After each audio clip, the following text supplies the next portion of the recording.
우리들의 잘못에도 불구하고 다시 회복시키시려는 하나님에 대해서 함께 살펴보고자 합니다. 광야 여정을 끝낸 이스라엘 백성들이 하나님께서 약속하신 그 가나안 땅을 점령하고 살면서 여호수아와 함께 여호와 하나님의 행하신 크신 일을 빠짐없이 바라보고 경험했던 그 사람들이 사는 날 동안에는 그들은 하나님의 명령과 계율을 잘 지키고 행했습니다. 그러나 그 세대 사람들이 다 죽고 이제 점차 하나님을 모르는 사람들이 그 땅에 살기 시작했을 때 그들은 하나님을 버리고 우상 신들에게 향합니다. 그리고는 400년 가까이 걸쳐서 사사기 시대가 시작됩니다. 이스라엘 백성들이 블레셋과 또 모압, 가나안, 또 아수르, 멀리는 그 바벨론 지역에 사는 그 족속들에 의해서 끊임없이 괴롭힘을 당할 때 이스라엘 백성들은 하나님께 부르짖고 우리를 도와달라고 합니다. 그때 하나님께서는 사사들을 보내셔서 이스라엘 민족들을 구원케 하십니다. 많은 사사들 중에 한 사람이 바로 삼손이었습니다.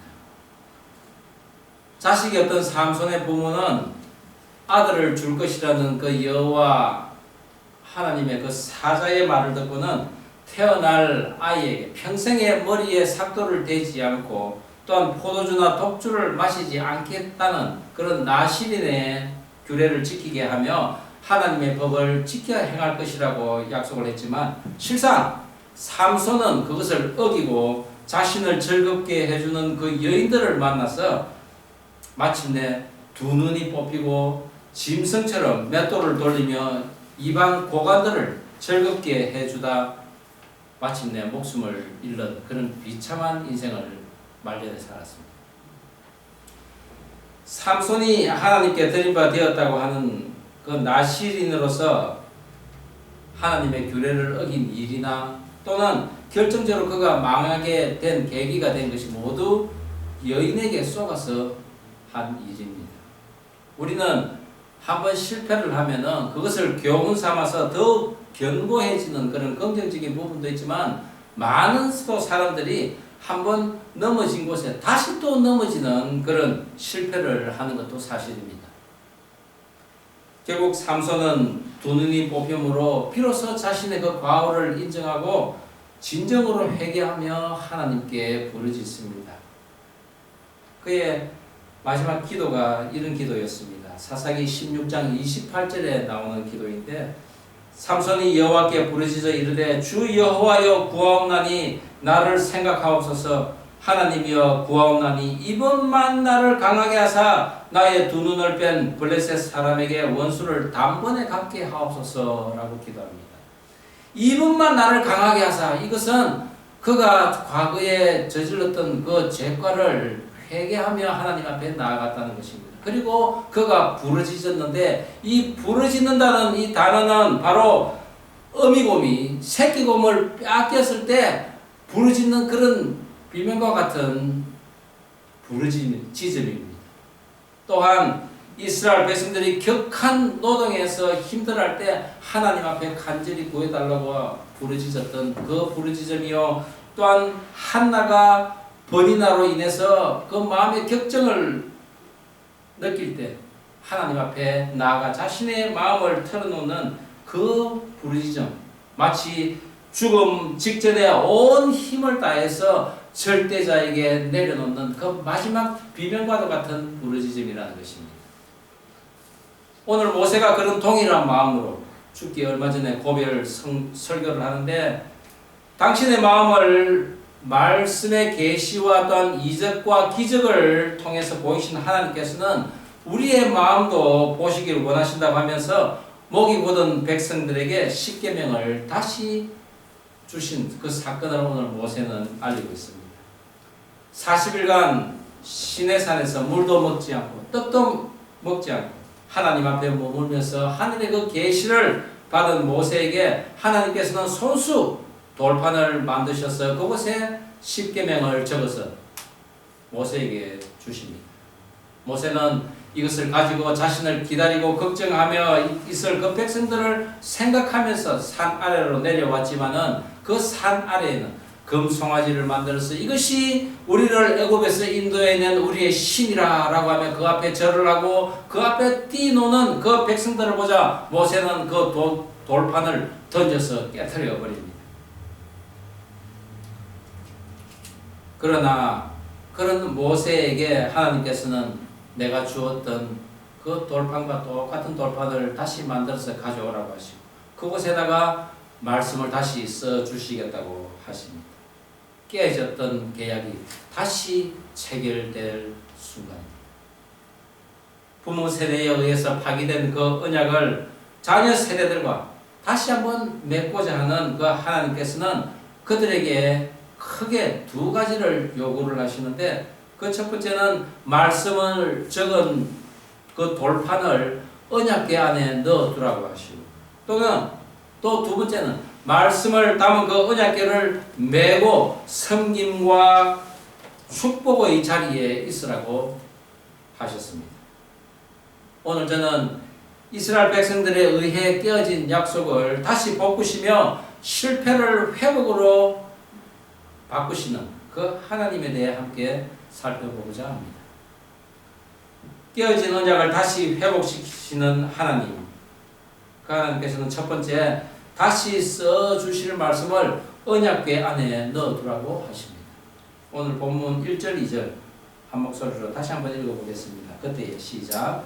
그때 여호와께서 내게 이르시기를 너는 처음과 같은 두 돌판을 다듬어 가지고 산에 올라 내게로 나오고 또 나무개 하나를 만들라. 너가 깨뜨린 처음 판에 쓴 말을 내가 그 판에 쓰리니 너는 그것을 그 궤에 넣어라 하시니로. 하나님께서 십계명을 직접 써주신 두 돌판을 모세가 깨뜨리자 하나님께서는 다시 써줄 테니 이제 너가 그 돌판을 직접 만들어서 가지고 올라오라고 하십니다. 하나님께서 직접 써주신 돌판을 모세가 깨뜨림에 대해서는 하나님께서는 의외로 아무 말씀도 하지 않으셨습니다. 그리고는 오직 금송아지에 절을 하는 그리하여 하나님과의 약속을 깨뜨려버린 그 백성들의 그 패역함에 대해서 더욱 하나님께서는 분노하신 것입니다. 그리고 모세에게 두 돌판을 만들라고 하셨는데 그 돌판을 준비하고 산에 올라가는 그 모세의 심정은 어떻는가 한번 생각해 보았습니다. 다시 40일 동안 물도 마시지 않고 음식도 먹지 못하는 그런 금식을 다시 해야 하나? 억지로 끌려갔을까? 즐거웠을까? 두려웠을까? 이렇게 생각을 해봅니다. 그러나 오늘 성경은 모세의 그런 심정을 기록해 주지 않고 있습니다. 하지만 그 길은 바로 하나님께 가는 생명의 길이요 혼자만 가야만 하는 그런 지성 속 깊숙이 들어가는 길입니다. 그 길을 믿음의 많은 선지들이 이미 걸어갔고 그리고 그들의 삶을 통해서 간증을 통해서 우리에게 지금까지 전해지고 있습니다. 하나님께서 만들라고 한 그 궤는 조각목으로 만듭니다. 이 조각목인 시띠 나무에 정금을 입혀서 그 궤를 만들어 말씀을 보관토록 하셨습니다. 그리고 이 궤에 아론의 쌍난 지팡이와 또한 한 오멜을 담은 만나 한 오멜을 담은 항아리를 또한 거기에 넣습니다. 그런데 나중에 솔로몬이 성전 건축을 하고 성전 봉헌식을 할 때는 그 언약궤 안에 오직 두 돌판만 남았다고 성경은 이야기하고 있습니다. 그런데 오늘 하나님께서는 이 말씀을 담은 이 언약궤를 반드시 메고 가라고 하십니다. 사람이 메야 한다는 것입니다. 소나 말이 끄는 수레에 얹어서 옮기는 그런 짐짝처럼 여기지 말라는 말씀입니다. 언약궤는 나중에 성막을 짓고 나서 대제사장만이 1년에 한 번 대속죄일날 들어갈 수 있는 지성소 안에 놓이게 됩니다. 그곳에 말씀이 있다는 것은 그만큼 하나님의 말씀이 귀하고 엄밀한 중에 계시다는 것입니다. 대제사장이 모든 백성들의 죄를 사하기 위해 제물의 피를 가지고 그 언약궤 위 속죄소에 뿌렸는데 그 언약궤와 그 안에 든 하나님의 말씀의 돌판이 40년이 지난 지금 이 백성들 너희와 함께 있다고 모세는 이야기하는 것입니다. 그러면서 아론의 죽음을 언급하는데 금송아지를 만들고 그것에 절을 하게 하는 데 있어서 주동적인 역할을 했던 그 대제사장 아론이 가나안 땅을 보지도 못한 채 눈을 감았다는 것을 다시 한번 상기시키고 있습니다. 죄에 대한 책임을 광야 1세대에게와 또한 첫 번째 대제사장에게 물었지만 너희만큼은 여호와 하나님을 경외하여서 그 모든 도를 행하며 마음을 다하고 성품을 다하여 내 하나님 여호와를 섬기라고 당부를 합니다. 그 방법이 바로 조각목으로 만든 궤에 말씀을 넣어서 지켜나가는 것입니다. 조각목으로 만든 언약궤는 특별한 의미를 가지고 있습니다. 우선 장소적으로 보면은 언약궤가 어디에 위치합니까? 바로 성막 지성소 안에 있습니다. 성막은 어디 있습니까? 바로 백성들이 진을 친 모든 진 가운데에 성막이 위치합니다. 즉 그것은 말씀을 언약궤에 넣어둠으로써 그것이 곧 어떤 한 사람의 전유물이 아니라 모든 백성들 가운데 임한다는 것을 의미하는 것입니다. 중세시대 때는 그 교회에서 하나님의 말씀이 성직자들의 전유물이 되어서 일반 사람들은 그 성경을 볼 수도 없었고 만지지도 못했습니다. 그리고 더군다나 그 말씀을 해석할 수도 없었습니다. 그것을 마틴 루터의 종교개혁으로 인해서 하나님의 말씀인 성경이 각 나라의 언어로 번역되면서 대중 속으로 들어가서 그 하나님의 말씀이 오늘날 온 열방으로 다 퍼져간 것입니다. 그리고 오늘날 우리가 우리나라 말로 이 성경을 볼 수 있는 은혜가 있는 것입니다. 또한 이 말씀을 담은 언약궤는 백성이 멈추었을 때는 진중에 위치하지만은 행진할 때는 맨 앞에 위치하여서 백성들을 인도합니다. 그리고 미리 그 백성들이 쉴 곳을 미리 찾아서 그곳에 자리를 정합니다. 이처럼 하나님의 말씀을 따라가면은 우리는 광야를 걷더라도 물이 있는 곳에서 안식할 것입니다. 또한 적들이 공격해 와도 하나님의 그 말씀으로서 이겨 나갈 수 있음을 의미하는 것입니다. 우리가 출애굽기 때 이미 성막과 성막 기구들에 대한 의미를 살펴보았듯이 조각목을 깎아서 정금을 입힌 이 언약궤, 그것은 바로 예수 그리스도를 계시하는 것이라고 했습니다.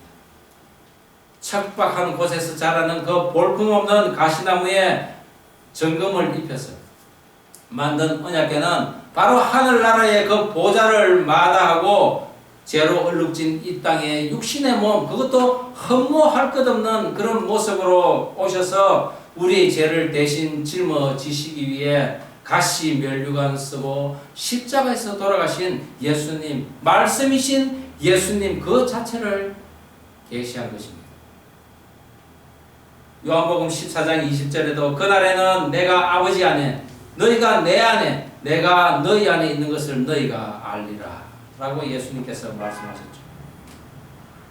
하나님께서는 광야 1세대의 그 부패와 불신을 당신이 제공하신 그 두 돌판을 급하게 깨뜨림으로써 언약이 체결되지 않았으므로 간주하고 다시 언약을 세우셨습니다. 그 언약의 파기에 대해서 부모 세대가 죽음으로 대신해야 했는데 그렇지만 너희는 목을 곱게 하지 말 것을 당부하며 그 대책으로 레위 지파를 구별하셨습니다. 즉 레위인들이 이제는 하나님의 성막에서 수종들되 힘을 다하여 섬기면 이스라엘 백성 너희 모두가 그들로 인해서 의롭다함을 입어 평안할 것을 약속하신 것입니다.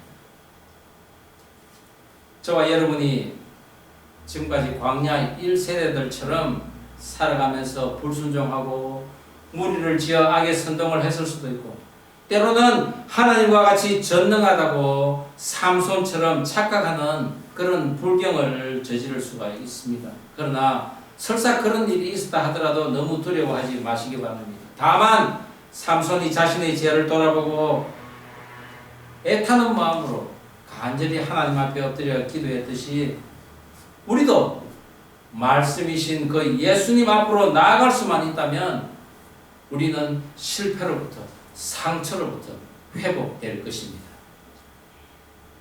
보잘것없는 씻김목이 정금으로 쌓이듯이 보잘것없는 우리의 몸 또한 정금 대신 그 예수님의 공로로 쌓아주실 것을 믿음으로 믿고 살아가는 저와 여러분 되기를 주의 이름으로 축원합니다. 깨어진 언약을 다시 회복시키시는 하나님께서는 두 번째, 언약궤를 메고 서서 섬김과 축복의 자리에 서라고 하십니다. 오늘 본문 8절 다시 한번 한 목소리를 읽겠습니다. 그때에 시작. 그때에 여호와께서 레위 지파를 구별하여 여호와의 언약궤를 메게 하며 여호와 앞에 서서 그를 섬기며 또 여호와의 이름으로 축복하게 하셨으니 그 일은 오늘까지 이르느니라. 하나님의 백성으로 구별된 이스라엘 백성들에게 레위인의 경우를 들면서 너희들은 마음의 할례를 행하라고 하십니다. 하나님께서는 과거 이스라엘 백성들의 조상인 아브라함과 하나님의 백성, 즉 택함 받은 자로서의 언약을 맺었는데 그 전표가 바로 할례였습니다. 창세기 17장 12절 13절에 나옵니다. 너희의 대대로 모든 남자는 집에서 난 자나 또는 너희 자손이 아니라 이방 사람에게서 돈으로 산 자를 막론하고 난지 8일 만에 할례를 받을 것이라. 이에 내 언약이 너희 살에 있어 영원한 언약이 되려니와 라고 말씀하십니다. 하나님께서는 생후 8일째 할례를 하라고 하셨는데, 성경에서 이 8이라는 숫자는 부활과 새 질서를 의미합니다. 그런데 의학적으로도 이 8일이라는 숫자는 큰 의미가 있습니다.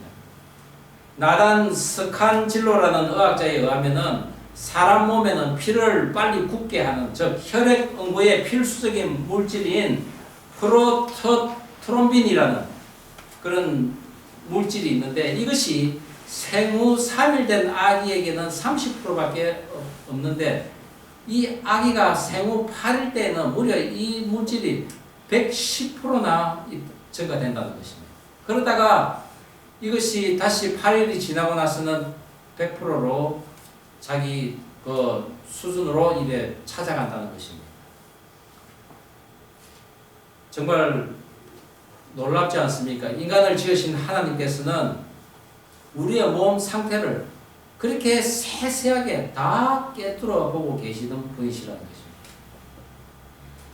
당시 고대 건동 지역에서 가나안 땅을 중심으로 동쪽인 그 아수르와 바벨론 그리고 서쪽인 블레셋은 할례를 하지 않았습니다. 그러나 가나안 땅과 그리고 애굽, 에돔, 미디안 그쪽에서는 다 할례를 그들도 시행을 했습니다.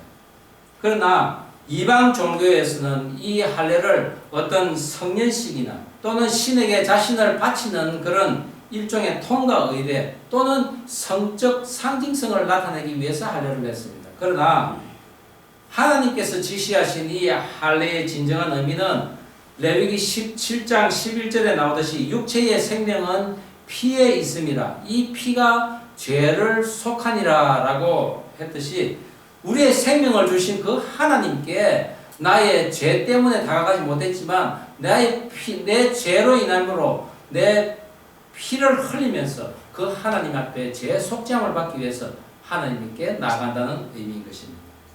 그리하여 나의 생명을 하나님께 도로 돌려드립니다 라는 의미로 이 할례를 낸 것입니다. 그것이 바로 하나님과 우리들과의 하나님의 백성인 그 정표로 하나님께서 보시고자 했던 것이죠.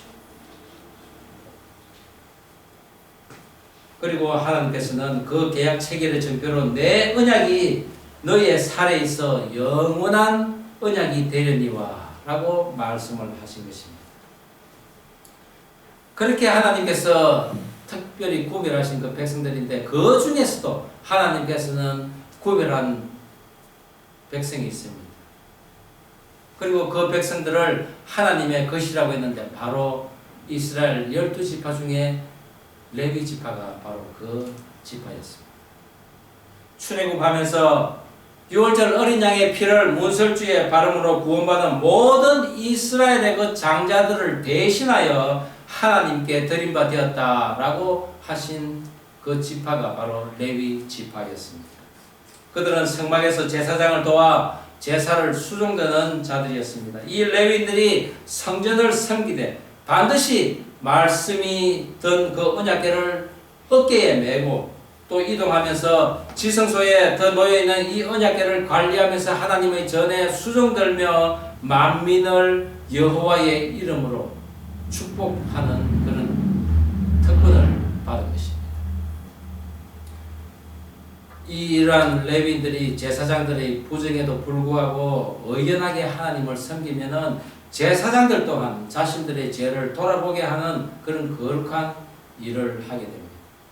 또한 이들의 그 성결된 삶을 하나님께서 기뻐하셔서 이스라엘 진중에 하나님께서 함께 하시겠다고 약속하셨는데 이는 이 성을 해할 자가 없도록 하나님께서 친히 파수꾼이 되셔서 이 성을 보호하겠다는 것입니다.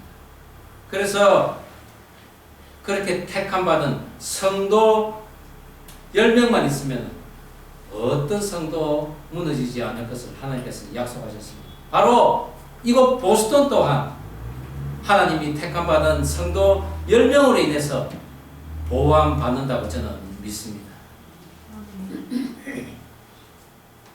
열왕기상 19장 18절에는 내가 이스라엘 가운데 7,000명을 남기리니 다 바알에게 무릎 꿇지 아니하고 다 바알에게 입맞추지 아니한 자니라. 하나님께서 이 7,000명의 군사를 하나님의 백성을 이 열방 가운데 두심으로써 이 열방이 망하지 않고 살아간다는 것을 저는 반드시 믿습니다. 레위가 누구입니까? 형 시몬과 함께 누이 디나를 욕보인 그 세겜족을 무참히 살해하여 아버지 야곱으로부터 너는 잔해하는 기계로다 내 영광아 그들의 집회에 참여하지 말지어다 그를 이스라엘 중에 흩으리로다 라고 저주를 냈던 자입니다. 하지만 그런 실패한 자를 하나님께서는 특별히 구별하시고 회복시키셔서 하나님의 전을 관리하게 하셨습니다. 그리고 이 레위 지파는 가나안 땅에 들어가서 땅을 분배받지는 못했지만 하나님께서 그들의 기업이 되어 주셨습니다. 우리가 바로 그렇게 택함받아 구별된 자들입니다. 신약시대에서 이렇게 만인 제사장 시대에 성도로서 제사장으로서 이렇게 살아가고 있는 존재인 것을 반드시 명심하시기 바랍니다. 하나님께서 예수님께서 성령님께서 나의 포도밭이 되어주시고 나의 성이 되어주시고 나의 물질 창고가 되어주시고 나의 자녀들의 수신이 되어주신다는 사실을 믿으시기 바랍니다. 아멘. 저의 가정이 한 달 후면은 이제 한국 방문을 합니다. 저는 미국 신학길에 들어선 지 만 9년 만에 부모를 만나러 가고 제 집사람은 제 장인어른 돌아가셨을 때도 문상을 가지 못한 그런 여정을 우리는 걸어왔습니다. 지금도 장인을 생각하며 울먹이는 그 아내를 보면서 제가 이번 한국 방문하는 목적이 무엇인가 다시 한번 생각해 봅니다.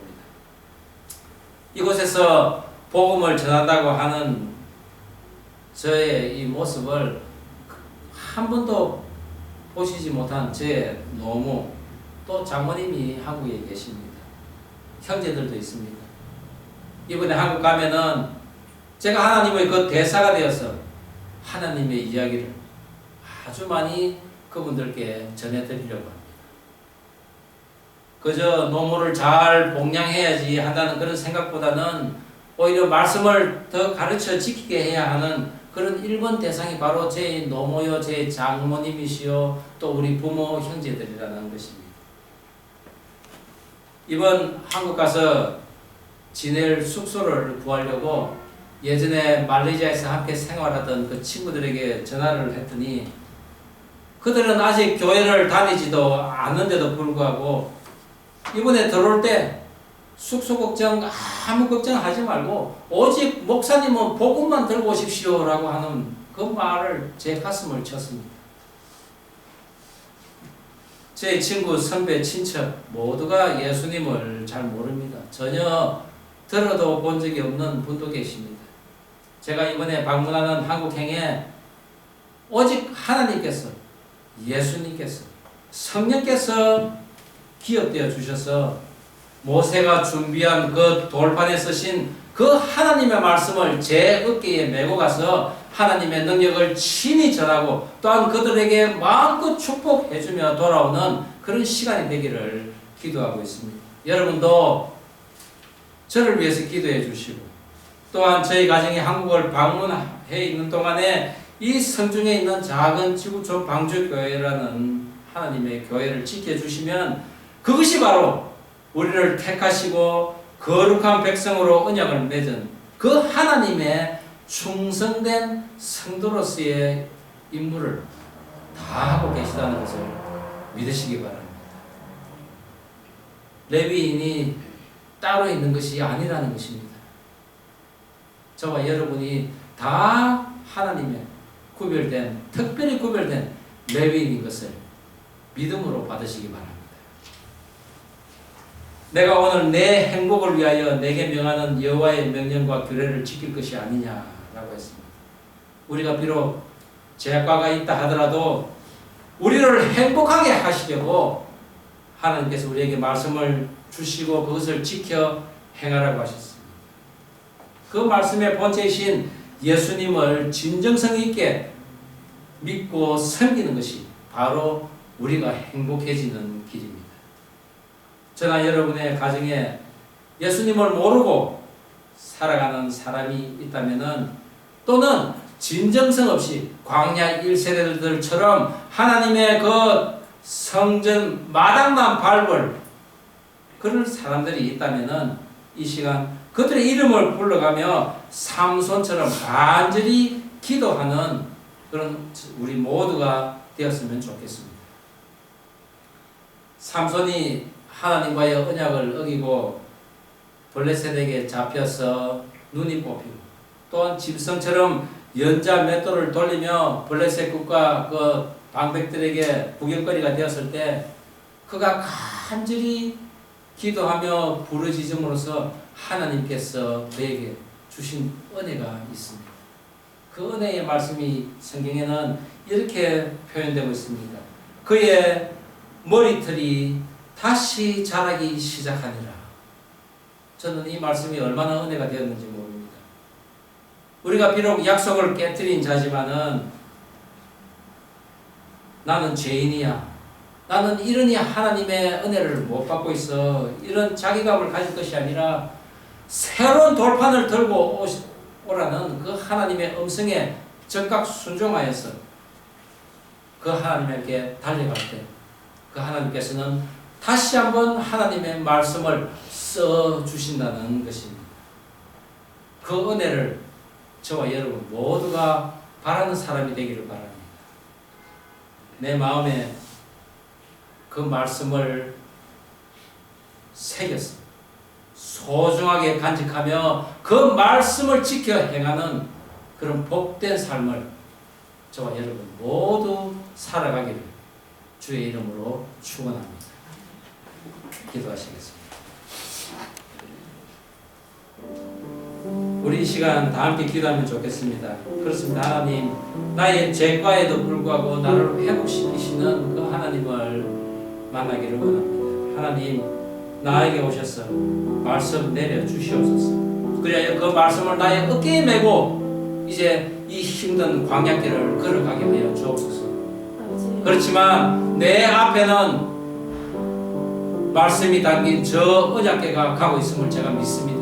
하나님께서 우리보다 앞서가셔서 물이 없는 곳에 물이 있게 하시고 또한 적들이 달려와도 그것을 다 막아내시는 그 분임을 믿사오니 주님 앞서 가시옵소서 라고 우리가 기도하면 좋겠습니다. 우리 다 함께 기도하시겠습니다. 하나님 아버지, 그렇습니다. 우리가 늘 죄 가운데 살아가고 있습니다. 그렇지만 그 죄 가운데서 그냥 무너져 버리는 인생이 아니라 그곳에서 회복되고 또한 주님의 강한 손에 의지하여서 다시 한번 일어서는 그런 인생 되게 하여 주시옵소서. 무엇보다도 특별히 구별된 그런 레위 지파로서의 삶을 살아가게 하시고 하나님의 말씀을 메고 그 하나님을 따라갈 때 만민들을 향한 축복의 말이 내 입술을 통해서 나올 수 있도록 주님 도와주시옵소서. 하나님 아버지, 나의 죄과에도 불구하고 다시 회복시키시려는 그 하나님을 찬양합니다. 하나님의 말씀을 언약게 되신 그 주님 안에 담고 그 말씀을 또한 내 어깨에 메고 서서 축복을 선포하는 그런 삶을 살아가게 하여 주옵소서. 말씀의 주인이신 그 예수님께서 광야길에서도 저보다 앞서 나가셔서 우리의 실곡과 사방으로 몰려드는 그 적을 다 막아내실 줄 믿습니다. 내가 주님 안에, 주님이 내 안에 거하시는 그런 복된 삶을 평생 살아갈 수 있도록 인도하여 주옵소서. 감사드리며 예수님 이름으로 기도드립니다. 아멘. 우리 이 시간 다 함께 일어나셔서 그 사랑을 얼마나 찬양하며 예배를 마무리하겠습니다. 다 표현 못해도 다 표현 못해도 다 표현하리라 다 고백 못해도 다 고백하리라 다 할 수 없어도 나아가리라 다 담지 못해도 다 닮아가리라 다 표현 다 표현 못해도 다 표현하리라 다 고백 못해도 다 고백하리라 다 할 수 없어도 나아가리라 다 담지 못해도 나 닮아가리라 그 사랑 얼마나 아름다운지 그 사랑 얼마나 날 부욕해 하는지 그 사랑 얼마나 크고 놀라운지를 그 사랑 얼마나 나를 감격하게 하는지. 기도하시겠습니다. 이제는 주 예수 그리스도의 은혜와 하나님 아버지의 사랑과 성령의 교통하심이 말씀을 언약궤에 담고 그 언약궤를 어깨에 메고 만인을 위해 축복을